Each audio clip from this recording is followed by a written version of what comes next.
Hello everyone, I am Vaibhav Bakale. In a previous video, we discussed about the prokaryotic cell, and now we are going to discuss about the eukaryotic cell. So let's start with the meaning of a word eukaryotic.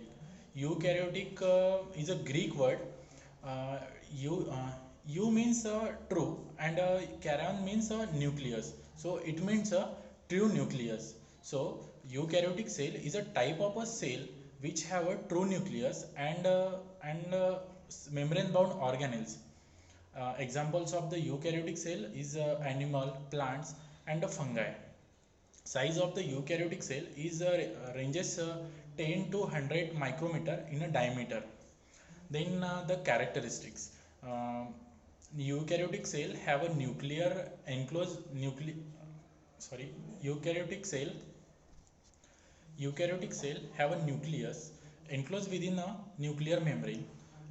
Then flagella and cilia are the locomotory organ in the eukaryotic cell. The cell wall is the outermost layer of the eukaryotic cell. And then the nucleus contains a single linear DNA structure which carries all genetic information.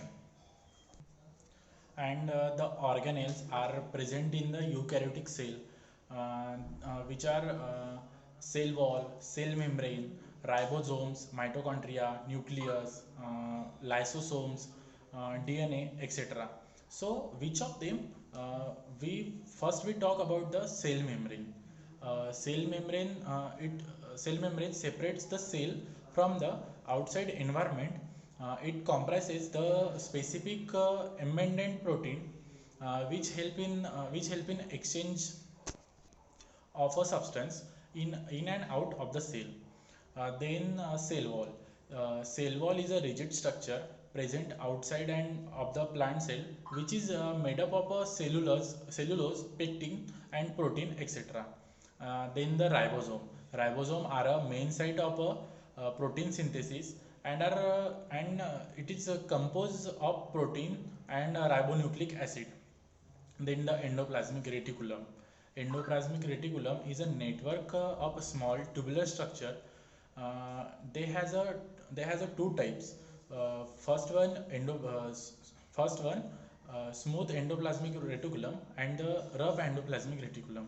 Endoplasmic reticulum contain lax ribosomes and is therefore it's a smooth, and rough endoplasmic reticulum contain ribosomes. Then the lysosomes. Lysosomes are known as a suicidal bags because they possess hydrolytic enzymes to digest protein, lipids, carbohydrates, and nucleic acids. So this is about the eukaryotic cell. Thank you.